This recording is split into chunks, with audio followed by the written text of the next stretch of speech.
Welcome to Poets from the Neighborhood. My name is Sandy Coomer. And I'm Lydia Esmer. We hope you'll enjoy the poems we'll be reading today. Poems written by your friends and neighbors.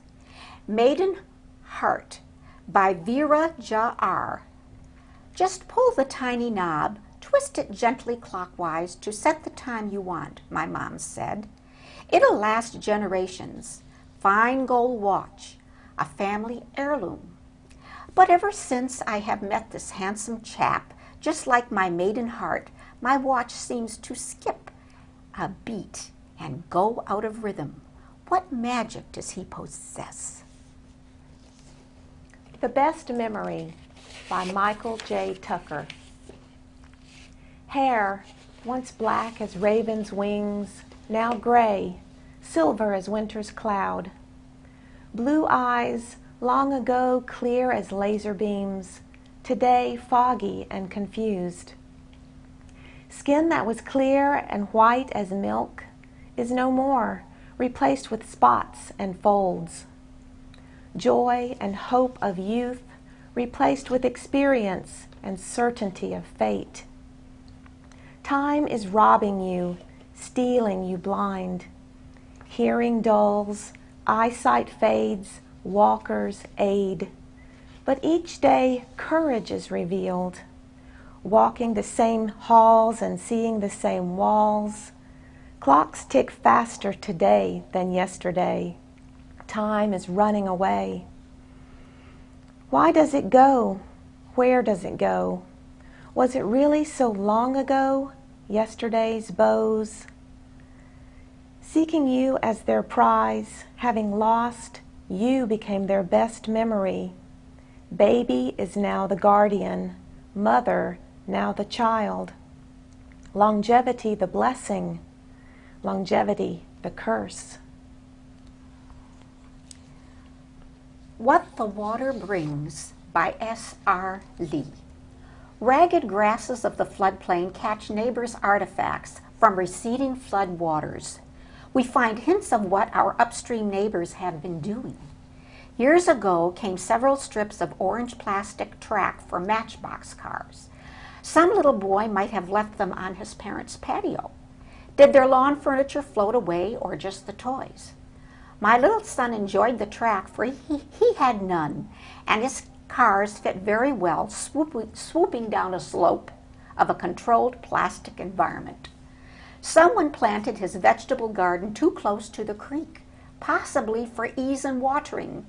His small carrots with delicate feathery tops lay in our field to the pleasure of the horses. Were those carrots all he lost? Were his other veggies farther up the slope, thus safe? This year, with the fastest, highest flood yet, down the creek came black sports equipment, a coffin-sized paddle box with straps, perhaps to do with tackling and football practice. We never know what the floods will bring, but the remnants lead to speculation. Summer, from Seasons of My Heart by Nethraja Jr. Carefree and careless, and as the heat increases, so does the flame that you lit.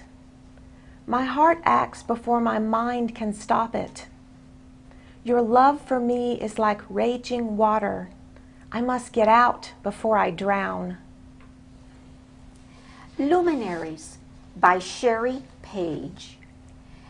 This star-studded field, like a Van Gogh sky shot down, lays its life upon our ground, melting sudden lumpy throats into teary silence at the sight. Rows of history breathing softly, now as a hushed chorus chants its broken comfort over the cost of finding ourselves here, where one of them would scarcely keep a bug at bay, yet together stop, we the living, in our tracks. Too many lights make this night, breathless, hollowed, far too bright, with peace a cease hard won. Their earned setting sun beckons us to come. I wrote this next poem and it's called Red Summer. All summer, you burned a ring around our backyard. You not working, and Mother at the department store selling shirts and ties to the wives of men who did. Her eyes were red and tired when she slipped a $10 bill into our dirty hands. We'd been exploring the old red barn behind the neighbor's house, red like your shoulders when you came in from mowing the yard, the watery blisters bubbling like fish breath in a silent pond, red like your face when the words you wouldn't hold back anymore flooded the kitchen floor and our mother grabbed her purse and keys, slammed the door behind her. She stood beside her car, her hand on the roof, as she counted her anger from red to orange to yellow to white. Our eyes on her back and arms willed her from the kitchen window to find us worthy of her struggle.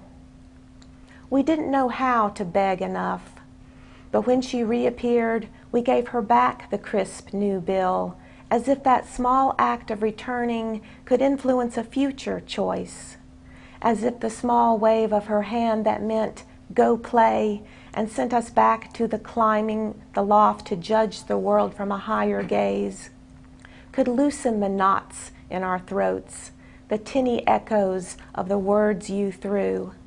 And when we too found a reason to come home again and found you with the red eyes of our mother in the half-dark, pulling weeds from the tangle of iris, we dropped to our knees beside you, watching the fireflies burn red promises across the blank bed of night. Thank you for watching Poets from the Neighborhood. We hope you'll join us again soon.